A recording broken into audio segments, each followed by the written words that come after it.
Hello friends, welcome back to my channel Swagatika Mahanti channel. तो मु आज आपण मानक पई नहीं आछि घर तैयारी गाजर हलवा। तो गाजर हलवा काहाकू बा पसंद नुह, समस्त को गाजर हलवा खाइबा पाए कि बहुत भल लगे। तो मु आज आपण मानक पई पुणी थरे नहीं आछि गाजर हलवा। तो गाजर पाए कि मु 500 ग्राम रो गाजर नहीं ताकू भल भावे धोईकी ताकू ग्रेट करी नहीं। तापरे मु एठी 1.5 लिटर रो क्षीर नहीं। 1.5 लिटर क्षीर रे मु ताकू बहुत भल भावे गरम करी नहीं। तो गरम हो सारा परे सेथिरे ग्रेट होइथिबा गाजर को मु पकई देइछि। तो मु क्षीर रे किछि किछि करके गाजर को पकईछि। आपण माने ताकू आट ए टाइम पकेबे नहीं। तो किछि किछि पकेले सेटा कोन हबो भल भावे क्षीर सहित मिक्स हो जिवो। तापरे मु ताकू भल भावे क्षीर आ गाजर को मिक्स करी नहीं। तो मिक्स हो सारा परे ताकू किछि किछि समय आपण एमती गोलौथिबे, कारण तले जदि क्षीर लागिगला ताहले टिके पोड़ा स्मेल आसीबो। सेही पोड़ा स्मेल न आसीबा पई कि आपण किछि किछि समय व्यवधान रे आपण ताकू भल भाबे गोलौथिबे। तो मु एई भाबे भल भाबे गोळेई नेली। तो गोळेई सारला परे देखंतु क्षीर आ गाजर केते भल भाबे फुटी आसलानी।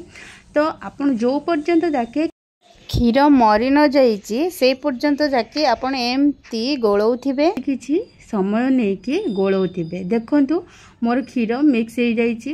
तापरे मु एठी कंडेन्स्ड मिल्क पकई नेली। कंडेन्स्ड मिल्क पकई सारला परे मु किछि गुजराती नैछि। तो गुजराती मु 5टी नैछि। 5टी गुजराती भल भाबे छेची नैछि।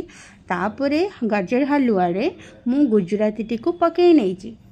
तो गाजर हलवा रे गुजराती रो स्मेल बहुत बढ़िया आसीबो। तो आपण को हिसाब रे गुजराती नहीं पकई पारिबे। तो गुजराती पकई सारला परे देखो मो हलवाटा केते ड्राई आसिलानी। ड्राई हो सारला परे मु एठी चीनी नैछि। गाजर फुल कुक हो सारला परे आपण चीनी ऐड करिवे, कारण चीनी ऐड हो सारला परे आ गाजर रो कुकिंग किछि रहइबनी। तो आपण चाहिले आपण को हिसाब रे ड्राई फ्रूट्स ऐड करि परिबे। तो मो ड्राई फ्रूट्स को प्रथमे घी रे भाजीची। घीटा निहाती आवश्यक गाजर हलवा पाए कि। तो मु एठी 100-150 ग्राम रो घी नैछि। तो घी रे मु ड्राई फ्रूट्स को कटा हिथिबा ताकू पकई नैछि। तो पके कि बहुत भल भाबे ताकू फ्राई करी नैछि। तो फ्राई एटा को हल्का फ्राई हबो, बेसी फ्राई हबोनी।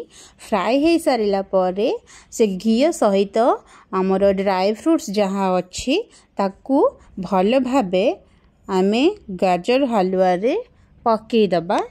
तो गाजर हलवा रे पकई सारला परे आपण देखिबे तार स्मेलटा एते सुंदर आसीबो। आपण करिला बेले आपण को लागिबो जे बहुत बढ़िया स्मेल आसीबो। तो आपण ताकू बहुत भल भाबे मिक्स करि नेबे। तापरे मो कंचा किशमिश सेथिरे ऐड करिछि। आपण चाहिले ताकू भाजी की भी पकई पारिबे।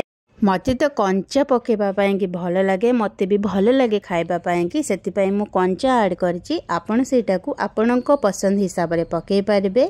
एठी मोर रेडी हो जाइछि गाजर हलवा। तो आपण ए गाजर हलवा को बहुत भल भाबे सर्व करि नेबे। सर्व कर सारला परे ता ऊपर किछि ड्राई फ्रूट्स ऐड करि पारिबे। तो मो वीडियोटी आपनको भल लागिथिले लाइक करंतु, किछि त्रुटि थिले कमेंट करंतु, शेयर करंतु और सब्सक्राइब करबा पाए कि बिल्कुल भूलंतु नाही मो channel Swagatika Mahanti channel. Thank you so much.